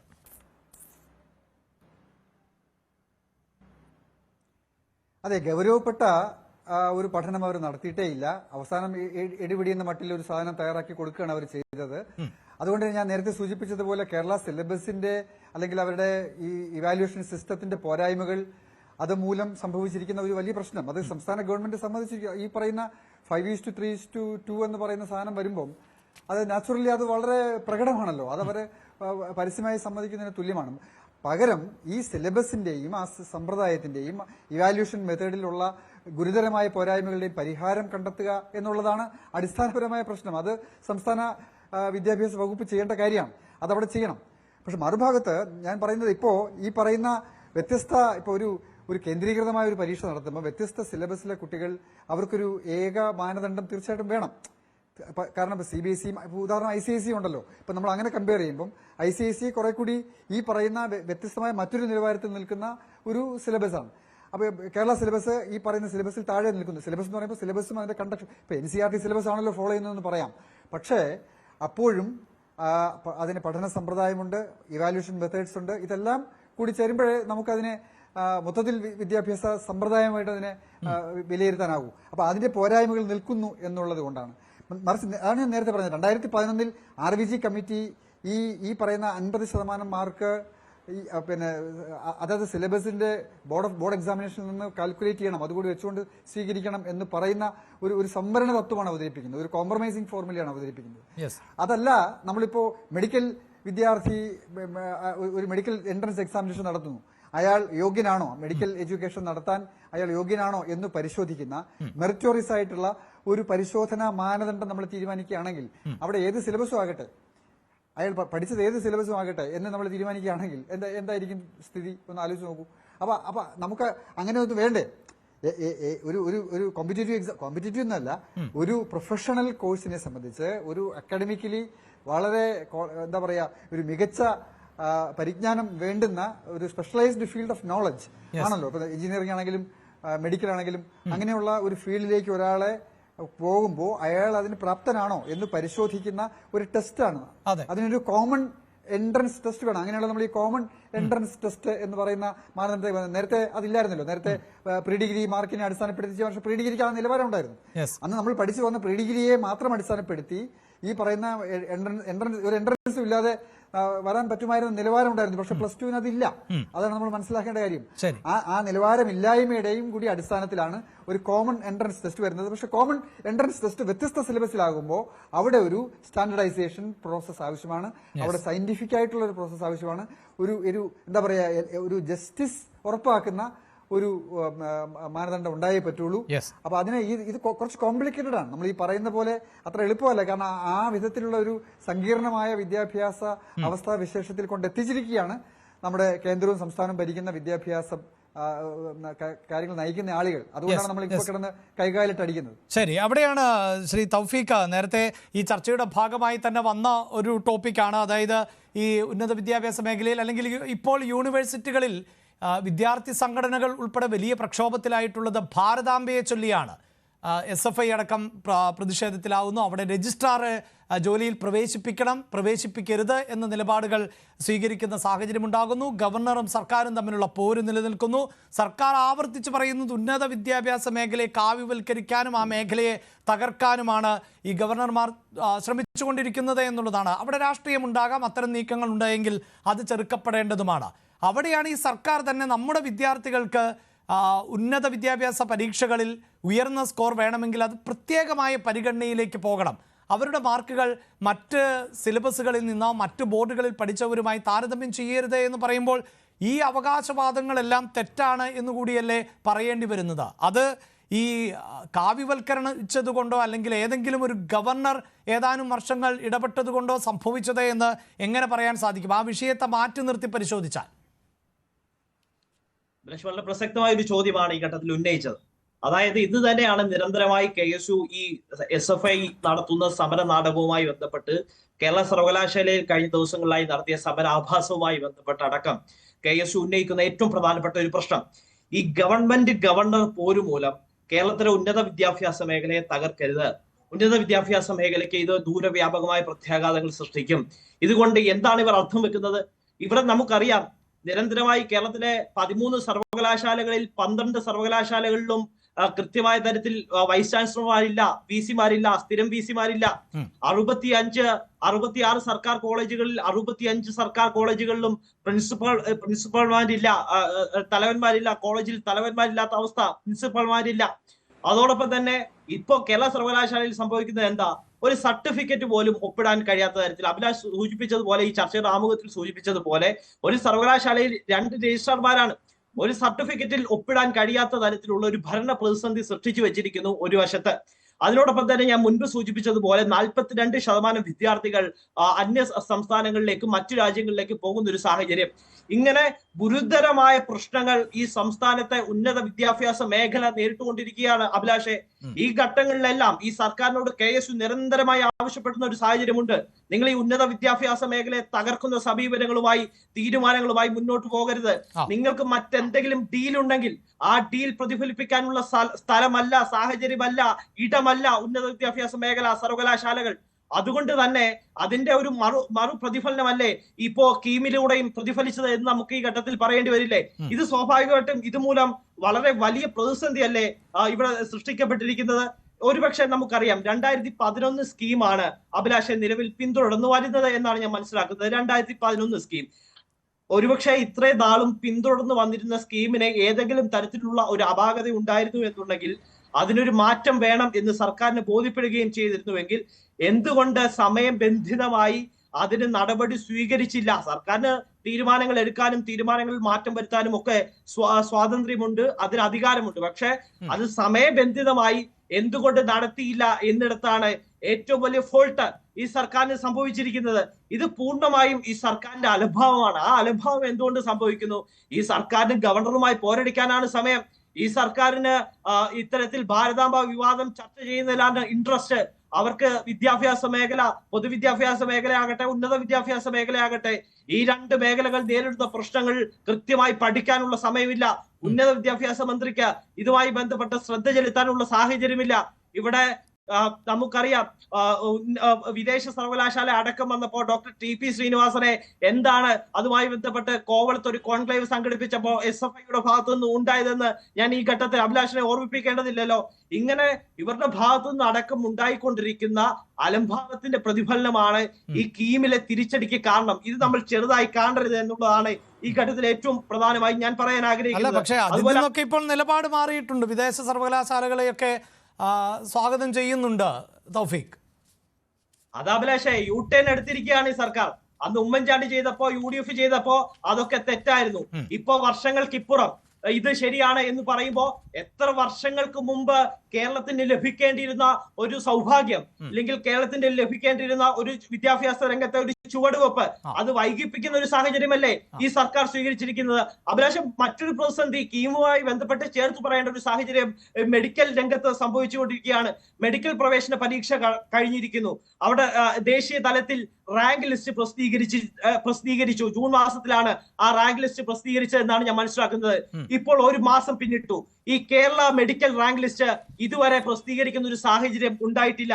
സ്വാഭാവികമായിട്ടും പ്രവേശന നടപടികൾ, കൗൺസിലിംഗ് അടക്കം പെൻഡിംഗ് ആവുന്ന ഒരു സാഹചര്യം നിലവിലുണ്ട്. അന്യ സംസ്ഥാനങ്ങളിലടക്കം കൗൺസിലിംഗും പ്രവേശന നടപടിയും ആരംഭിച്ച ഒരു സാഹചര്യം നിലനിൽക്കെ കേരളത്തിൽ മെഡിക്കൽ രംഗത്തടക്കം, കീമു പോലെ എഞ്ചിനീയറിംഗ് രംഗത്തടക്കം, ഫാർമസി രംഗത്തടക്കം ഈ സർക്കാർ കാണിക്കുന്ന അലംഭാവം ഞാൻ മുൻപ് സൂചിപ്പിച്ചതുപോലെ അഭിലാഷ്, ഇത് അന്യ സംസ്ഥാന വിദ്യാഭ്യാസ ലോബിയെ സഹായിക്കാൻ ഈ സർക്കാർ എന്തെങ്കിലും കരാർ സ്വീകരിച്ചിട്ടുണ്ടോ? അവരുടെ കയ്യിൽ നിന്ന് എന്തെങ്കിലും പണം വാങ്ങിയിട്ടുണ്ടോ? അവരുമായി എന്തെങ്കിലും ഡീലിൽ ഏർപ്പെട്ടിട്ടുണ്ടോ? ഇങ്ങനെ പ്രസക്തമായ ചോദ്യങ്ങൾ നിലനിൽക്കുകയാണ് അഭിലാഷ് ഈ സർക്കാരിനെതിരെ. സ്വാഭാവികമായിട്ടും ഞാൻ എത്താം. ഞാൻ താങ്കളിലേക്ക് തിരികെ എത്താം. ഡോക്ടർ അമിത് കുമാർ, ഇവിടെ ഇന്ന് ഈ ഉന്നത വിദ്യാഭ്യാസ മന്ത്രി മാധ്യമങ്ങളെ കണ്ടപ്പോൾ ചോദിച്ച ചോദ്യങ്ങളിലൊന്ന് ഈ പുതിയ പട്ടിക വരുമ്പോൾ മുൻനിരയിലുണ്ടായിരുന്ന പലരും പിന്നിലേക്ക് പോകില്ലേ എന്നായിരുന്നു. പക്ഷേ മന്ത്രി അതിന് പറഞ്ഞതേ അങ്ങനെ അധികം പേരൊന്നും പോകില്ല എന്നുള്ളതാണ്. ഇപ്പോൾ ഈ പട്ടിക പ്രകാരം നേരത്തെ പുറത്തു വന്നിട്ടുള്ള പട്ടികയിൽ ആദ്യത്തെ 10 റാങ്കുകാരിൽ 5 റാങ്കുകാർ അത് കേരള സിലബസിൽ നിന്ന് ഉള്ളവരായിരുന്നു. ആദ്യത്തെ 100 റാങ്കിൽ 45 പേരും സ്റ്റേറ്റ് സിലബസ് പഠിച്ച കുട്ടികളായിരുന്നു. ഒന്നാം റാങ്ക് നേടിയത് ജോൺ ഷിനോജ് എന്ന വിദ്യാർത്ഥിയാണ്. ഒരു പക്ഷേ താങ്കളുടെ ഒരു നിഗമനം എന്താണ്? ഇപ്പോൾ ഈ പുതിയ പട്ടിക വരുമ്പോൾ ഇതൊക്കെ തകിടം മറിയുവാനുള്ള സാധ്യത താങ്കൾ കാണുന്നുണ്ടോ? അതിപ്പോൾ ഈ സോഫ്റ്റ്വെയറിൻ്റെ അടിസ്ഥാനത്തിൽ വരുന്നു എന്ന് പറയുമ്പോൾ പോലും ഈ 5:3:2 എന്നതിൽ നിന്ന് 1:1:1 എന്നതിലേക്ക് മാറുമ്പോൾ മന്ത്രി പറയുന്നത് പോലെ ആകുമോ കാര്യങ്ങൾ? ഏതാനും ചില കുട്ടികൾ മാത്രമായിരിക്കുമോ പട്ടികയ്ക്ക് പുറത്തു പോകാൻ സാധ്യത? അഭിലാഷിന്റെ ചോദ്യം വളരെ ഇൻട്രസ്റ്റിംഗ് ചോദ്യമല്ല. കാരണം ഈ 1:1:1 എന്നുള്ള ഫോർമുല അനൗൺസ് ചെയ്തിട്ടാണ് എക്സാമിനേഷൻ നടത്തിയത്. ആപ്ലിക്കേഷൻ ഇൻപുട്ട് ചെയ്തതും എക്സാമിനേഷൻ നടത്തിയതും. ഇത് കണ്ടിട്ടാണ് സ്റ്റേറ്റ് സിലബസിലെ കുട്ടികളും സെൻട്രൽ സിലബസിലെ കുട്ടികളും CBSE കുട്ടികളും അടക്കം ഈ എക്സാമിനേഷൻ വേണ്ടിയിട്ട് അപ്ലൈ ചെയ്തിട്ടുള്ളത്. അപ്പോ രണ്ട് വിഭാഗത്തിലെ കുട്ടികൾക്കും അറിയാം നമ്മുടെ ഫോർമുല, സ്റ്റാൻഡർഡൈസേഷൻ ഫോർമുല എന്ന് പറയുന്നത് 1:1:1 ആണെന്ന് രണ്ട് വിഭാഗത്തിലെ കുട്ടികൾക്കും വ്യക്തമായിട്ട് അറിയാം. അങ്ങനെ വരുമ്പോൾ ഇവരെല്ലാവരും പ്രിപ്പയർ ചെയ്തിട്ടുള്ളത് ഇതിനു വേണ്ടിയിട്ടാണ്. ആ ഒരു സാഹചര്യത്തിൽ, അതായത് സ്റ്റേറ്റ് സിലബസിലെ വളരെ സീരിയസ് ആയി പരീക്ഷ എഴുതുന്ന, അതായത് വളരെ ഉള്ള യാഥാർത്ഥ്യം പറയണമല്ലോ, ഈ എൻട്രൻസ് എക്സാമിനേഷന് വേണ്ടിയിട്ട് വലിയ രീതിയിൽ ട്യൂഷനും അതുപോലെയുള്ള മറ്റ് പാരലൽ വിദ്യാഭ്യാസ സംവിധാനങ്ങൾ മുൻപോട്ട് പോകുന്നുണ്ട്. ആ വിദ്യാഭ്യാസ സംവിധാനങ്ങളിൽ മുൻപോട്ട് പോകുന്നവരെ സപ്പോർട്ട് ചെയ്യുന്ന രീതിയിലാണ് കേരളത്തിന്റെ എൻട്രൻസ് എക്സാമിനേഷനുകളും ഡിസൈൻ ചെയ്യപ്പെട്ടിട്ടുള്ളത്. അപ്പോ നമ്മുടെ സ്റ്റേറ്റ് സിലബസിൽ പഠിക്കുന്ന സാമ്പത്തികവും സാമൂഹികമായി പിന്നോക്കം നിൽക്കുന്ന വിദ്യാർത്ഥികളെ ഹെൽപ്പ് ചെയ്യുക എന്നുള്ള ഒരു മാനദണ്ഡം വരുമ്പോൾ തന്നെ സ്റ്റേറ്റ് സിലബസിന്റെ അകത്ത് പഠിക്കുന്ന വിദ്യാർത്ഥികളിൽ ഒരു പാരലൽ വിദ്യാഭ്യാസത്തിന് ശേഷിയുള്ള വിദ്യാർത്ഥികളാണ് ഇതിനകത്ത് മുൻപോട്ട് വരിക എന്നുള്ളതാണ് യാഥാർത്ഥ്യം. ഒന്ന്. രണ്ടാമതായിട്ട് ഈ കുട്ടികൾ വളരെ സീരിയസ് ആയിട്ട് പാരലൽ സിസ്റ്റത്തെ ഫോളോ ചെയ്യുമ്പോൾ തന്നെ അവർക്കറിയാം 1:1:1 ആണ് ഫോളോ ചെയ്യപ്പെടുക എന്നുള്ളത്. അപ്പൊ അവരും തീർച്ചയായിട്ടും വളരെ സീരിയസ് ആയി പ്രിപ്പയർ ചെയ്തിട്ടുള്ള വിദ്യാർത്ഥികളും 1:1:1 ഫോർമുലയിൽ തന്നെ പ്രിപ്പയർ ചെയ്തിട്ടുള്ളവരാണ്. പിന്നെ പെട്ടെന്ന് ഒരു സുപ്രഭാതത്തിൽ, അതായത് എക്സാമിനേഷൻ റിസൾട്ട് പബ്ലിഷ് ചെയ്യുന്നതിന് തൊട്ട് മുൻപുള്ള സമയത്ത് ഈ ഒരു ഫോർമുല മാറുന്നതിനുള്ള മാനദണ്ഡം വന്നത് എന്താണ് എന്നതിനെ കുറിച്ച് എനിക്ക് വളരെ വലിയ അതിശയമുണ്ട്. കാരണം അതിന് മറ്റെന്തെങ്കിലും റീസൺ ഉണ്ടോ എന്നുള്ള കാര്യത്തിൽ വളരെ സീരിയസ് ആയിട്ടുള്ള ഒരു അന്വേഷണം ഉണ്ടാവേണ്ടതുണ്ട്. അത് ഈ തൗഫീഖ് പറഞ്ഞതുപോലുള്ള സംശയങ്ങൾ താങ്കൾക്കുണ്ടോ? എനിക്ക് ഞാൻ മനസ്സിലായില്ല അഭിലാഷ്. അല്ല, തൗഫീഖ് പറയുന്നത് പോലെ മറ്റാരെയൊക്കെയോ സഹായിക്കാനാണോ എന്ന സംശയമാണ് താങ്കൾക്ക് തോന്നുന്നത്? ഇല്ല, അങ്ങനെ ഒരു സംശയമല്ല ഞാൻ പ്രകടമായിട്ട് പറയുന്നത്. പക്ഷെ അതിന്റെ അകത്തൊരു കുറച്ചും കൂടെ ക്ലാരിറ്റി വരേണ്ടതുണ്ട്. കാരണം പ്രോസ്പെക്ടസ് അനുസരിച്ചിട്ടാണ് വിദ്യാർത്ഥികൾ പഠിക്കുക. പ്രോസ്പെക്ടസ് അനുസരിച്ചിട്ട് പഠിക്കുന്ന വിദ്യാർത്ഥികളെല്ലാം 1:1:1 എന്നുള്ള ഫോർമുലയിലാണ് പഠിക്കുക. വളരെ സീരിയസ് ആയിട്ട് പഠിക്കുന്ന കുട്ടികൾ. അപ്പോ അതൊരു സുപ്രഭാതത്തിൽ വന്നിട്ട് മാറ്റുക എന്ന് പറയുമ്പോൾ അതിന്റെ അകത്ത് ഒരു വിയേർഡ് നേച്ചർ ഉണ്ട് അതിന് എന്നുള്ള കാര്യത്തിൽ യാതൊരു സംശയമില്ല. രണ്ടാമതായിട്ട് ഈ സ്റ്റേറ്റ് സിലബസിലെ കുട്ടികൾ എന്ന് പറയുമ്പോൾ സാമ്പത്തികമായി കുറച്ചുകൂടെ ബാക്ക്വേർഡ് ആയിട്ടുള്ള കുട്ടികളാവാനുള്ള സാധ്യത അവിടെ കൂടെ ഉണ്ട്, യഥാർത്ഥത്തിലുണ്ട്. അപ്പൊ CBSE വിദ്യാർത്ഥികൾ എന്ന് പറഞ്ഞാൽ കുറച്ചുകൂടെ സാമ്പത്തികം മുന്നോട്ട് നിൽക്കുന്ന വിദ്യാർത്ഥികളാണ് എന്നുള്ളത് വാസ്തവമാണ്. കാരണം കുറച്ചുകൂടെ ഫീസ് കൊടുത്ത് പഠിക്കാൻ കപ്പാസിറ്റി ഉള്ള കുട്ടികളാണ് അവിടെ പഠിച്ചുകൊണ്ടിരിക്കുന്നത്. അങ്ങനെ വരുമ്പോൾ സാമ്പത്തികമായി പിന്നോക്കം നിൽക്കുന്ന സ്റ്റേറ്റ് സിലബസിലെ കുട്ടികളെ സഹായിക്കുന്നതിന് വേണ്ടിയിട്ട് ഒരു ഫോർമുല മുൻപോട്ട് വയ്ക്കുന്നുണ്ടെങ്കിൽ അത് നാച്ചുറൽ ജസ്റ്റിസിന് വിരുദ്ധമാകാത്ത രീതിയിൽ, അതായത് മെറിറ്റിനെ വല്ലാണ്ട് അട്ടിമറിക്കാത്ത രീതിയിൽ ഒരു ചെറിയ സപ്പോർട്ട് സ്റ്റേറ്റ് സിലബസിലെ വിദ്യാർത്ഥികൾക്ക് കൊടുക്കുന്നുണ്ടെങ്കിൽ അതിനകത്ത് നാച്ചുറൽ ജസ്റ്റിസിന്റെ വയലേഷൻ ഇല്ല എന്ന് വിശ്വസിക്കുന്നതാണ്. കാരണം ഈ സ്റ്റേറ്റ് സിലബസിലെ കുട്ടികൾക്ക് വലിയൊരു അളവ് വരെ അവർക്ക് കാശ് കൊടുത്തുള്ള എൻട്രൻസ് കോച്ചിങ്ങൾ അടക്കമുള്ള പദ്ധതികൾക്ക് പോകാനുള്ള സാമ്പത്തിക ശേഷി ഇല്ലാത്തവരാണ്. അങ്ങനെ വരുമ്പോൾ അവർക്ക് ആ സാമ്പത്തികമായും സാമൂഹ്യമായിട്ടുള്ള പിന്നോക്കാവസ്ഥ, അതായത് സോഷ്യോ ക്യാപിറ്റലും അതുപോലെ എക്കണോമിക് ക്യാപിറ്റലും കൾച്ചറൽ ക്യാപിറ്റലും ബാക്ക്വേർഡ് ആയിട്ടുള്ള കുട്ടികൾക്ക് ചെറിയൊരു സപ്പോർട്ട് കൊടുക്കുന്നതിൽ യാതൊരു തെറ്റുമുണ്ടെന്ന് ഞാൻ വിശ്വസിക്കുന്നുണ്ട്. പക്ഷെ അത് ചെയ്യേണ്ടിയിരുന്നത് എനിക്ക് തോന്നുന്നു 14 വർഷങ്ങൾക്ക് ശേഷമാണോ എന്നുള്ളൊരു ചോദ്യം വരുന്നത്. കാരണം 14 വർഷങ്ങൾക്ക് മുൻപ് 2011 ഒരു കമ്മിറ്റി വിശദമായിട്ടുള്ള പഠനങ്ങളുടെ അടിസ്ഥാനത്തിൽ രൂപീകരിച്ച ഒരു റിപ്പോർട്ട് ഇതുവരെ ആക്റ്റീവായിട്ട് പോയിക്കൊണ്ടിരിക്കുകയും ഒരു സുപ്രഭാതത്തിൽ പെട്ടെന്ന് അതിലൊരു മാറ്റം ഉണ്ടാവുകയും ചെയ്യുന്നതാണ് ഒരു പ്രധാനപ്പെട്ട കാരണം. അല്ലെങ്കിൽ കഴിഞ്ഞ വർഷങ്ങൾക്കുള്ളിൽ നടന്ന കഴിഞ്ഞ 14 വർഷത്തെ സ്റ്റാറ്റിസ്റ്റിക്സ് എടുക്കുക, അതിൽ സ്റ്റേറ്റ് സിലബസിലെ കുട്ടികൾക്ക് ഉണ്ടായിട്ടുള്ള കുഴപ്പങ്ങൾ എന്തൊക്കെയാണ് ഡാമേജ് ഉണ്ടായിട്ടുള്ളത്, CBSE കുട്ടികൾക്ക് എന്തെങ്കിലും സ്പെഷ്യൽ അഡ്വാൻറ്റേജ് ഉണ്ടായിട്ടുണ്ടോ, ഈ സ്റ്റാറ്റിസ്റ്റിക്സ് നമ്മളുടെ മുമ്പിൽ ലഭ്യമാണോ? അങ്ങനെയാണെങ്കിൽ ആ ലഭ്യമായ സ്റ്റാറ്റിസ്റ്റിക്സിന്റെ അടിസ്ഥാനത്തിൽ ഒരു റിവിഷൻ നമുക്ക് ആവശ്യമുണ്ടെങ്കിൽ നടത്താം. ആ റിവിഷൻ നടത്തുമ്പോൾ ഓൾ ഓഫ് എ സഡൻ ആയിരിക്കരുത്. അതിനും ഒരു പ്രൊസീജിയർ ഉണ്ട്, അതാണ് ഡെമോക്രാറ്റിക് പ്രൊസീജിയർ ഉണ്ട്. ആ ഡെമോക്രാറ്റിക് പ്രൊസീജിയർ അനുസരിച്ചിട്ട് ഡെമോക്രാറ്റിക്കും ബ്യൂറോക്രാറ്റിക്കും ആയിട്ടുള്ള പ്രൊസീജിയർ ഉണ്ട്. അതനുസരിച്ചിട്ട് വേണം മുൻപോട്ട് പോകാനായിട്ട്. 11 വർഷം സഫീഷ്യന്റ് ആയിട്ടുള്ള ടൈം ആയിരുന്നു എന്നാണ് ഞാൻ വിശ്വസിക്കുന്നത്.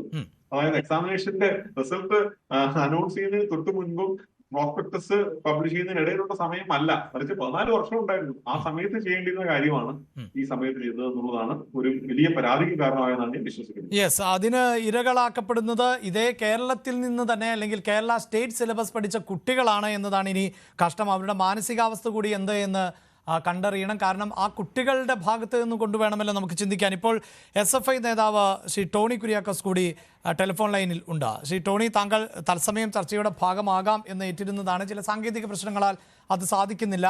ഇപ്പോൾ ഈ ചർച്ചയിൽ ഉരുത്തിരിഞ്ഞ ഒരു പൊതുവികാരം എന്നത് സർക്കാർ വേണ്ടത്ര ഗൃഹപാഠം നടത്താതെ വരുത്തിയ ഒരു മാറ്റം, ഈ 5:3:2 എന്നതുപോലും എന്തിൻ്റെ അടിസ്ഥാനത്തിൽ എന്നതിന് കൃത്യമായൊരു മറുപടി പോലും ഉണ്ടാകില്ല സർക്കാരിന് എന്നുള്ളതാണ് മനസ്സിലാക്കാൻ സാധിക്കുന്നത്. ഒരുപക്ഷെ ഇനി സുപ്രീം കോടതിയിൽ പോയാൽ പോലും സർക്കാരിൻ്റെ വാദങ്ങൾ നിലനിൽക്കില്ല എന്നതാണോ സാഹചര്യം, ടോണി?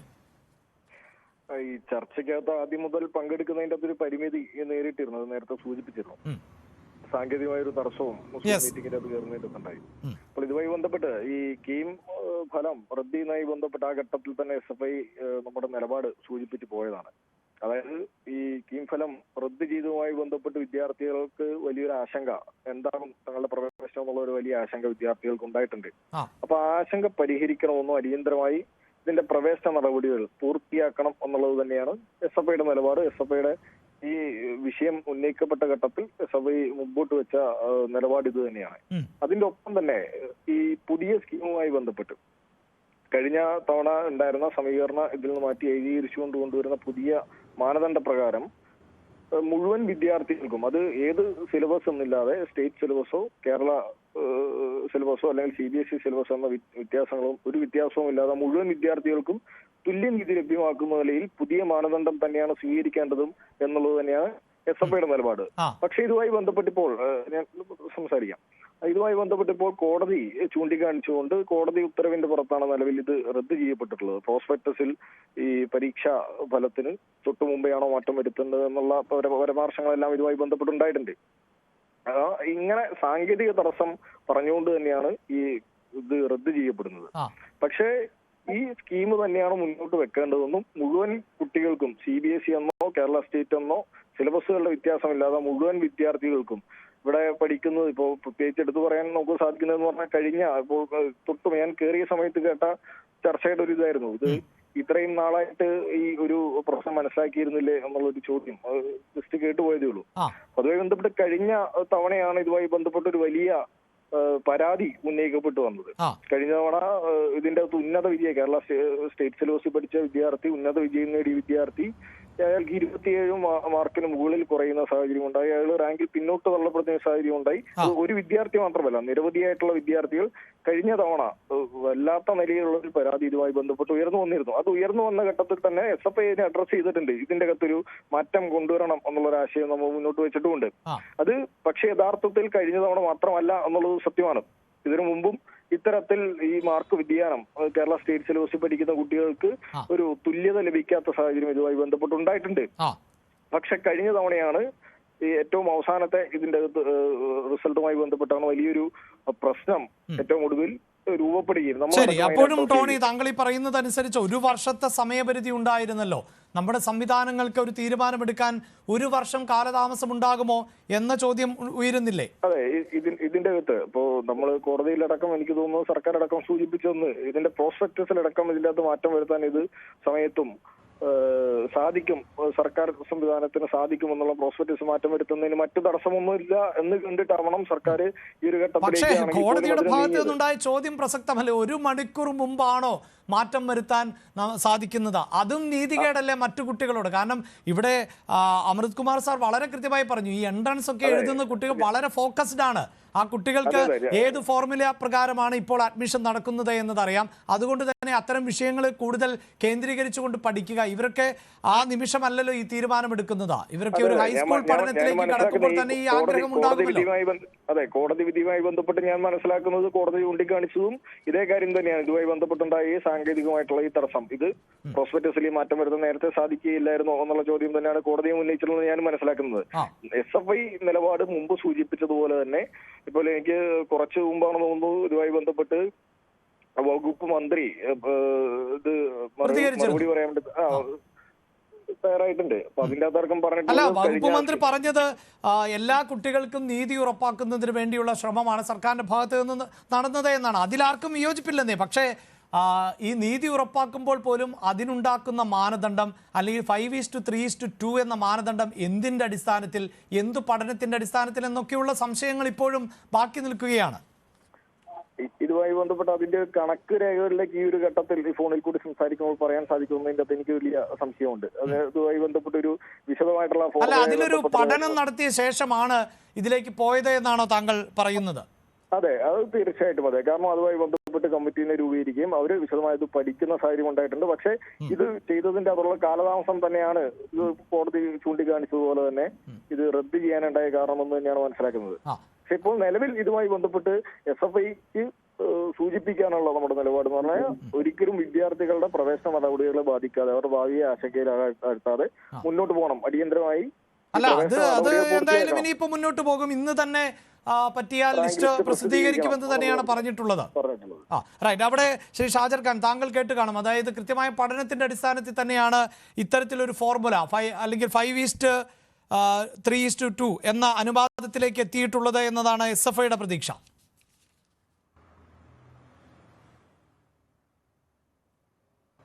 അല്ല, ശരിയാണ്. ഒരു റിവ്യൂ കമ്മിറ്റി വെക്കുന്നു, 1.5 മാസം കൊണ്ട് അവർ റിപ്പോർട്ട് സമർപ്പിക്കുന്നു.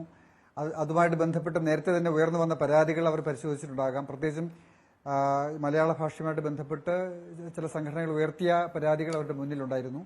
കേരള സ്റ്റേറ്റ് സിലബസിലെ വിദ്യാർത്ഥികൾ പിന്നാക്കം പോകുന്നു എന്ന ഒരു യാഥാർത്ഥ്യത്തെ, എന്ന വസ്തുതാപരമായിട്ടുള്ള ഒരു പ്രശ്നത്തെ മുൻനിർത്തിയാണ് ആ പ്രശ്നം ഈ റിവ്യൂ കമ്മിറ്റി ആകമാനം പരിശോധിച്ചിട്ടുള്ളത്. പക്ഷെ അപ്പോഴും എന്തുകൊണ്ടാണ് നമ്മുടെ കുട്ടികൾ പൊതുവിൽ താഴേക്ക് പോകുന്നത്? അത് സിലബസിന്റെ പ്രശ്നമാണോ, പഠന സമ്പ്രദായത്തിന്റെ പ്രശ്നമാണോ, പിന്നെ മൊത്തത്തിൽ അക്ഷരാഭ്യാസം പോലും കുട്ടികൾക്ക് കിട്ടാത്ത ഈ DPEP പോലെയുള്ള സമ്പ്രദായങ്ങൾ വന്നതിന് ശേഷം മലയാള ഭാഷ എഴുതാനും വായിക്കാനും അറിയാത്ത കുട്ടികൾ ആണ് ഇപ്പോൾ +2 കഴിഞ്ഞ് പുറത്തേക്ക് വരുന്നത്. അപ്പോൾ അങ്ങനെയുള്ള ഒരു വലിയ വിഭാഗം വിദ്യാർത്ഥികളെ അവർക്ക് ഈ പറയുന്ന ദേശീയ പ്രവേശന പരീക്ഷകളിലോ മറ്റു കോമ്പറ്റേറ്റീവ് എക്സാമിനേഷൻസിലേക്ക് വരുമ്പം ആ വിദ്യാർത്ഥികൾക്ക് നേരത്തെ ഉണ്ടായിരുന്നില്ല. നേരത്തെ കേരള മോഡൽ വിദ്യാഭ്യാസം ഉണ്ടായിരുന്ന കാലത്ത്, ഇപ്പോൾ കേരള മോഡൽ വിദ്യാഭ്യാസം നിലവിലില്ല. പക്ഷേ കേരള മോഡൽ എന്ന് നമ്മൾ വിളിക്കുന്ന അത്രയും സുശക്തമായ ഭദ്രമായ അടിസ്ഥാനം ഉണ്ടായിരുന്ന ഒരു വിദ്യാഭ്യാസ സമ്പ്രദായം, അതിന്റെ സൃഷ്ടികളായി ലക്ഷോപലക്ഷം വിദ്യാർത്ഥികളെ വളർത്തിയെടുക്കാൻ കഴിഞ്ഞ ഒരു സംസ്ഥാനമാണ് നമ്മുടേത്. അപ്പോൾ അതിന് ഈ പറയുന്ന ഒരു സംവരണവും പിന്നെ കേരള സിലബസിലെ വിദ്യാർത്ഥികൾക്ക് എന്തെങ്കിലും ഒരു ആനുകൂല്യം കൊടുക്കണം എന്ന് പറയുന്ന ഒരു കാഴ്ചപ്പാടിന്റെ സങ്കല്പമേ ഉണ്ടായിരുന്നില്ല. കാരണം ഇന്ത്യയിലെ തന്നെ ഏറ്റവും മികച്ച വിദ്യാർത്ഥികളെ നമുക്ക് സൃഷ്ടിക്കാൻ കഴിയുമായിരുന്നു. പക്ഷേ പിന്നീട് ഈ സമ്പ്രദായങ്ങൾ വന്ന പോരായ്മ മൂലമാണ്. ആ പോരായ്മ എന്താണ് എന്ന് പഠിക്കാതെ ഏത് കമ്മിറ്റി നിയോഗിച്ചിട്ടും കാര്യമില്ല. അത് പ്രോസ്പെക്ടസ് കമ്മിറ്റി ആകട്ടെ, റിവ്യൂ കമ്മിറ്റി ആകട്ടെ, എക്സ്പെർട്ട് എന്നറിയപ്പെടുന്ന കമ്മിറ്റി ആകട്ടെ, ആ കമ്മിറ്റികൾക്കൊന്നും തന്നെ ഈ പ്രശ്നത്തിന്റെ മൂലകാരണത്തിലേക്ക് വെളിച്ചം വീശാനാകില്ല. പ്രശ്ന പരിഹാരവും സാധ്യമാകില്ല. ഇപ്പോൾ തൽക്കാലത്തേക്ക് നമുക്ക് ഇപ്പോൾ എന്തെങ്കിലും ഒരു കോംപ്രമൈസ് ഫോർമുല ഉണ്ടാക്കി ഈ പറയുന്ന പുതിയ റാങ്ക് പട്ടിക പ്രസിദ്ധീകരിക്കാം. പക്ഷെ അപ്പോഴും ഇനിയിപ്പോ പുതിയ റാങ്ക് പട്ടിക പ്രസിദ്ധീകരിക്കുമ്പോഴും നേരത്തെ റാങ്ക് പട്ടികയിൽ ആദ്യം വന്നവരെല്ലാവരും പുറത്താക്കപ്പെടും. അപ്പോ പിന്നെ എന്താ പറയാ, അപ്പൊ ആ പ്രശ്നം വീണ്ടും വരും. ഇപ്പൊ കുറച്ച് കുട്ടികൾ പോയി, ഇപ്പം അടുത്ത തവണ വേറെ കുറെ കുട്ടികൾ പുറത്താകും. അപ്പൊ സ്വാഭാവികമായിട്ടും ഏത് മാനദണ്ഡം, ഈ മാനദണ്ഡത്തെ സംബന്ധിച്ച ചോദ്യം അപ്പോഴും ഉയർന്നു വരും എന്ന കാര്യം നമ്മൾ മനസ്സിലാക്കണം. അതുകൊണ്ട് വളരെ സമഗ്രമായ ഒരു പഠനം, പരിശോധന ആവശ്യമായിരിക്കുന്നു ഈ വിഷയത്തെ സംബന്ധിച്ച്. ഇനി അടുത്ത വർഷമെങ്കിലും ഈ ദുരന്തത്തിലേക്ക് പോകാതിരിക്കുവാൻ നമ്മൾ ചെയ്യണം. ഇപ്പോഴത്തെ കുട്ടികളുടെ എന്താ പറയാ, അവർക്ക് വലിയ ഡാമേജ് ഉണ്ടാകാത്ത രീതിയിലുള്ള ഫോർമുല രൂപപ്പെടുത്തുക തന്നെ വേണം. ടോണി, ഒരുപക്ഷെ ഒരു ഇടവേള അനിവാര്യമാണെങ്കിലും നമുക്കറിയാം ഇപ്പോഴും സർവകലാശാലയിൽ SFI വലിയ പ്രതിഷേധങ്ങൾ തുടർന്നുകൊണ്ടിരിക്കുന്ന സാഹചര്യമാണ്. അതൊക്കെ SFIയുടെ ആഭ്യന്തര തീരുമാനമാകാം. പക്ഷേ ഇത്തരം പ്രതിസന്ധികൾക്ക് കൂടി പരിഹാരമുണ്ടാകാൻ മറ്റിലുള്ള പ്രതിഷേധങ്ങളല്ലേ വിദ്യാർത്ഥി സംഘടനകളുടെ ഭാഗത്ത് നിന്ന് ഉയരേണ്ടത് എന്ന സംശയം കൂടിയുണ്ട്. ഞാൻ വളരെ പെട്ടെന്ന് ടോണിയിലേക്ക് എത്താം ഇടവേളയ്ക്ക് ശേഷം.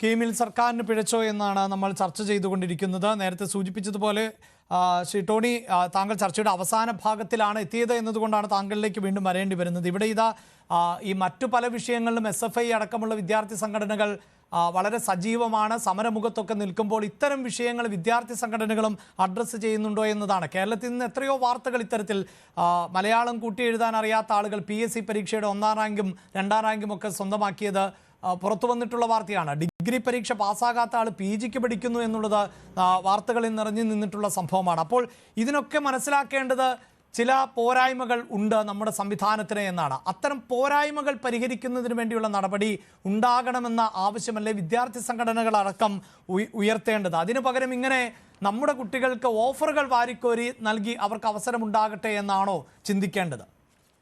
അല്ല, ഇതിന്റെ അകത്തും ഇപ്പോൾ താങ്കൾ സൂചിപ്പിച്ച കാര്യത്തിന്റെ അകത്ത് 3 വിഷയങ്ങൾക്കാണ് മറുപടി പറയേണ്ടത്.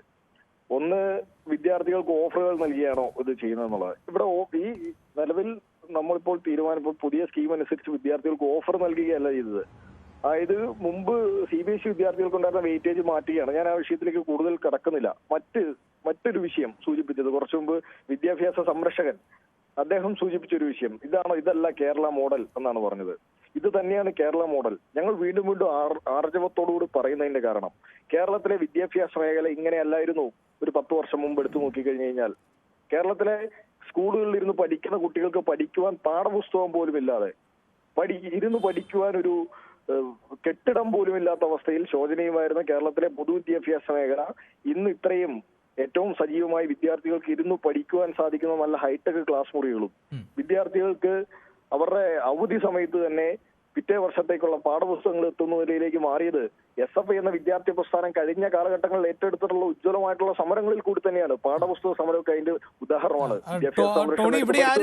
ഭൗതിക സൗകര്യങ്ങളെ കുറിച്ച് പരാതി പറഞ്ഞുവെന്ന് തോന്നുന്നില്ല. ഞാൻ അതിലേക്ക് തന്നെയാണ് വരുന്നത്. മറ്റൊന്ന് സൂചിപ്പിച്ച കാര്യം, ഈ പൊതുവിദ്യാഭ്യാസ മേഖലയിൽ പഠിക്കുന്ന കുട്ടികൾക്ക് ഈ യോഗ്യതയില്ലെന്ന് പറയാൻ വേണ്ടി സാധിക്കുന്നത് എങ്ങനെയാണ്? ഈ പൊതുവിദ്യാഭ്യാസ മേഖലയിൽ പഠിക്കുന്ന വിദ്യാർത്ഥികൾ ഇപ്പോ CBSE വിദ്യാർത്ഥികളെ അടക്കം വെച്ചുകൊണ്ട് കമ്പാരിസൺ നടത്തുമ്പോൾ കേരള സ്റ്റേറ്റ് സിലബസ് പഠിച്ച വിദ്യാർത്ഥികൾ അവർ വെറുതെയാണ് പാസ്സായി വരുന്നതെന്നാണ് പറഞ്ഞു വെക്കുന്നത്. ഒരിക്കലുമല്ല. കേരള സ്റ്റേറ്റ് സിലബസിൽ പഠിക്കുന്ന ഒരു കുട്ടി അയാളുടെ പേപ്പർ അയാൾ എഴുതിയ ഉത്തരക്കടലാസ് 3 തവണ വാല്യുവേഷൻ ചെയ്തിട്ട് തന്നെയാണ് വരുന്നത്. 3 അധ്യാപകർ 2 അധ്യാപകർ വാല്യൂ ചെയ്യുന്നതിന്റെ അകത്ത് 10% വ്യത്യാസമുണ്ടെങ്കിൽ 3ാമത് ഒരാളും കൂടി വാല്യൂ ചെയ്തതിനു ശേഷം തന്നെയാണ് ഈ വിദ്യാർത്ഥികളുടെ മാർക്ക് പുറത്തു വരുന്നത്. അപ്പോൾ മറ്റ് വിദ്യാർത്ഥികളെ വെച്ചുകൊണ്ട് പൊതുവിദ്യാഭ്യാസ മേഖലയിൽ കേരള സ്റ്റേറ്റ് സിലബസിൽ പഠിക്കുന്ന വിദ്യാർത്ഥികൾക്ക് നിലവാരം കുറവാണെന്ന് പറയുന്നത് തീർത്തും ശരിയല്ല എന്നുള്ള നിലപാട് തന്നെയാണുള്ളത്. മുഴുവൻ വിദ്യാർത്ഥികളും പഠിക്കുവാനുള്ളത് ഒരേ ഭൗതിക സാഹചര്യം തന്നെയാണ് നിലവിലുള്ളത്. അവരുടെ മറ്റ് ഇതുമായി ബന്ധപ്പെട്ട പൊതുവിദ്യാഭ്യാസ മേഖലയെ ആശ്രയിക്കുന്ന കുട്ടികളാണ് നമ്മുടെ നാട്ടിലെ ഏറ്റവും സാധാരണക്കാരായിട്ടുള്ള പാവപ്പെട്ട ആളുകളുടെ മക്കൾ എന്ന് പറയുന്നത്. അപ്പോൾ അവർക്ക് ഏറ്റവും നന്നായി വിദ്യാഭ്യാസം നേടുവാൻ വേണ്ടി നമ്മുടെ പൊതുവിദ്യാഭ്യാസ മേഖലയ്ക്കകത്ത് സാധിക്കുന്നുണ്ട് എന്നുള്ള ഉറപ്പായ വിശ്വാസം ഞങ്ങൾക്കുണ്ട്. അത് കഴിഞ്ഞ കാലഘട്ടങ്ങളെക്കാളും ഓരോ വർഷം മാറുന്തോറും അത് കൂടുന്നുണ്ടെന്നുള്ള വിശ്വാസം തന്നെയാണ് ഞങ്ങൾക്കുള്ളത്. അപ്പൊ അതിന്റെ അകത്ത് യാതൊരു തർക്കവുമില്ല. എന്തായാലും വളരെ നന്ദി ചർച്ചയിൽ പങ്കെടുത്തതിന്. സൂചിപ്പിച്ച മറ്റൊരു വിഷയം കൂടി പറഞ്ഞു വളരെ പെട്ടെന്ന് അവസാനിപ്പിക്കണം. SFI നിലവിൽ സർവകലാശാലയുമായി ഏറ്റെടുത്തുകൊണ്ടിരിക്കുന്ന ആഭ്യന്തര പ്രശ്നം എന്നുള്ളതിലേക്ക് സൂചിപ്പിച്ചത് ആഭ്യന്തര പ്രശ്നമല്ല. ആഭ്യന്തര പ്രശ്നമല്ല. ഏത് സമരത്തെ ഏറ്റെടുക്കണമെന്നത് SFI ആഭ്യന്തരമായാണ് തീരുമാനിക്കേണ്ടത്, ഞാനല്ല തീരുമാനിക്കേണ്ടത് എന്നുള്ളതേ പറഞ്ഞോളൂ. ആ സമരത്തിന്റെ ഉദ്ദേശം എന്ന് പറയുന്നത് കേരളത്തിന്റെ പൊതുവിദ്യാഭ്യാസ മേഖലയെ കേരളത്തിന്റെ വിദ്യാഭ്യാസ മേഖലയാകെ സംരക്ഷിക്കുവാനുള്ള പോരാട്ടമാണ്. RSSനെ ചെറുത്തുകൊണ്ട് നാം ഏറ്റെടുക്കുന്ന പോരാട്ടമാണ്. മതനിരപേക്ഷ മനസ്സുള്ള പോരാട്ടമാണെന്നാണ് എല്ലാവരും മനസ്സിലാക്കേണ്ടത്. റൈറ്റ്. എന്തായാലും സമയപരിമിതി മൂലമാണ് ഞാൻ ചർച്ച അവസാനിപ്പിക്കുന്നത്. ചർച്ച അവസാനിപ്പിക്കുമ്പോൾ പ്രിയപ്പെട്ട കുട്ടികളോട് ഒന്നേ പറയാനുള്ളൂ. ഇപ്പോഴത്തെ റാങ്ക് ലിസ്റ്റിൽ മുൻനിരയിൽ നിൽക്കുന്ന പലരും ഒരുപക്ഷെ പിന്നിലേക്ക് പോയേക്കാം. പക്ഷേ പരീക്ഷകൾ ഇനിയും അതിജീവിക്കാൻ പറ്റുന്ന തരത്തിലേക്ക് നിങ്ങൾ പ്രാപ്തരാവുക എന്നതാണ് പ്രധാനപ്പെട്ടത്. അതുകൊണ്ട് തന്നെ റാങ്ക് ലിസ്റ്റിലെ ക്രമങ്ങൾ മാത്രമല്ല ജീവിത വിജയത്തെ നിശ്ചയിക്കുന്നത്. അതുകൊണ്ട് കൂടുതൽ കരുത്തോടെ ആർജവത്തോടുകൂടി ജീവിതത്തെ മുന്നോട്ട് കണ്ടുകൊണ്ട് മുന്നോട്ട് പോകാൻ എല്ലാ കുട്ടികൾക്കും കഴിയട്ടെ എന്നാണ് പറയുന്നത്. വളരെയധികം നന്ദി. ചർച്ചയിൽ പങ്കെടുത്ത എല്ലാവർക്കും. സ്പെഷ്യൽ ഡിബേറ്റ് പൂർണ്ണമാകുന്നു. നമസ്കാരം.